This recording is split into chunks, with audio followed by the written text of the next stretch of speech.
Bem, povo de Deus, começa o nosso quadro Vida Saudável e o nosso doutor João Batista Lins, ele que está aqui com a gente, nosso querido psiquiatra, e ele que é médico de família, né? Aquele clínico geral, mas ele é um médico de família, olha que ele aborda assim de um tudo, graças a Deus. E nós começamos a nossa série de doenças psicossomáticas. E ele está explicando para a gente, né, quais são essas doenças, em que mexe na nossa vida. E ele hoje veio falar sobre o medo. Bom dia, doutor João Batista, seja mais uma vez muito bem-vindo. Obrigado, Ana Clara. Bom dia a todos que nos acompanham. Na realidade, Ana Clara, é muito importante nós esclarecermos para quem está nos ouvindo que o medo, ele é um sentimento humano normal.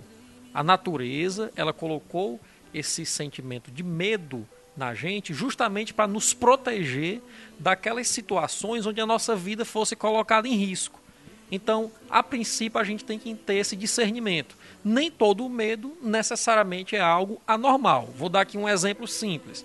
Se uma pessoa mora em uma rua perigosa, né, uma rua que tem muitos assaltos, uma rua que não oferece segurança, e essa pessoa percebe que esses assaltos, esses episódios ocorrem principalmente depois das 10 da noite. E ela resolve, não, todo dia, quando der 10 horas da noite, eu vou fechar meu portão e vou entrar para casa porque eu tenho medo de estar exposto.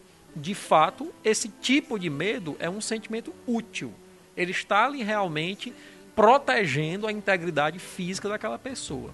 Agora, se essa mesma pessoa, pelo medo do assalto, resolve não sair mais de casa, não vou mais sair de casa não. Porque se eu sair de casa, não interessa qual horário, eu serei assaltado. Esse segundo tipo de medo que eu estou exemplificando, você percebe que aí nós já temos um adoecimento daquela pessoa em virtude do medo. Por quê?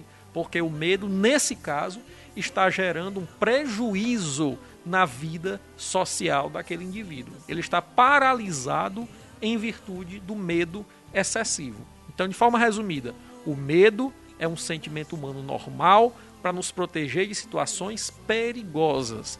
Quando esse medo extrapola esse limite normal e começa a causar sofrimento intenso, a pessoa passa a viver em função do medo. Medo constante de que alguma coisa ruim vai acontecer, medo excessivo de doenças, medo excessivo de ter problemas financeiros. Esse excesso causando sofrimento intenso ou prejuízo na vida social da pessoa, nesse caso, o medo já é uma doença e precisa de tratamento médico. Eu estou entendendo. A partir do momento que interfira, tira a sua liberdade, né? Aquele dom, aquela graça que Deus lhe deu, né? A tua liberdade de decidir, que te barre, já precisa ficar preocupado. Já precisa procurar o tratamento. Perfeitamente. No caso dos diversos medos, nós temos que avaliar basicamente duas coisas. Primeiro, o que é que está causando o medo? Quando há uma desproporcionalidade entre a causa do medo e a quantidade de medo, nós temos aí sim um problema a ser tratado. Vou dar aqui um exemplo clássico. As fobias. As fobias. Tipo, fobia de barata. É aquela pessoa, a gente sabe que a barata é um inseto, ele é altamente desagradável. Ninguém gosta de estar pegando em uma barata, manuseando um inseto. Isso instintivamente é desagradável. Mas existem pessoas que simplesmente ao ver uma barata, elas já entram em pânico, como se a sua vida estivesse correndo um perigo. Quem sofre com esse problema que está nos ouvindo em casa sabe como é isso. Outros quando simplesmente vem um cachorro ou alguma coisa específica que gera um medo desproporcional. Nesse caso, esse medo desproporcional, Ana Clara, ela é uma fobia. Doutor, Oi, não. Quem tem medo de rã, como eu, e se por um acaso só tiver aquele banheiro para tomar banho, e porque tem 3 rãs lá dentro, eu não entrar, eu preciso de tratamento, porque eu não entro. É como eu estou explicando para as pessoas. Na realidade, uma rã, por exemplo, não é um animal agradável. Ninguém quer estar ali perto de uma rã. Agora, o medo excessivo daquele objeto ou animal, um medo desproporcional. A pessoa passa a ter um medo exagerado, como se aquele objeto ou aquele animal colocasse em risco a sua própria vida ou fosse insuportável estar perto daquele objeto ou aquele animal. Isso seria uma fobia. Quando essa fobia passa a atrapalhar o dia a dia da pessoa, haveria sim a indicação de tratamento médico e também o tratamento psicoterápico. E a segunda situação que nós temos que avaliar o medo, primeiro nós falamos a causa do medo.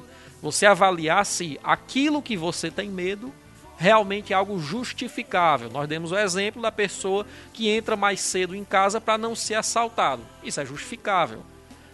A outra pessoa vê uma barata e já se descontrola de medo. Esse medo é desproporcional. A segunda situação é você avaliar o quanto esse medo traz prejuízo para as suas habilidades, para o seu dia a dia, a sua vida prazerosa, a sua vida saudável. Quando o medo excessivo começa a atrapalhar a sua vida profissional, você já não vai mais para o trabalho achando que alguma coisa ruim vai acontecer. Sua vida social, você já não se reúne mais com seus amigos porque tem medo de sair de casa. Suas atividades prazerosas, de lazer, você sempre está achando que alguma coisa ruim vai acontecer, portanto é melhor não ir.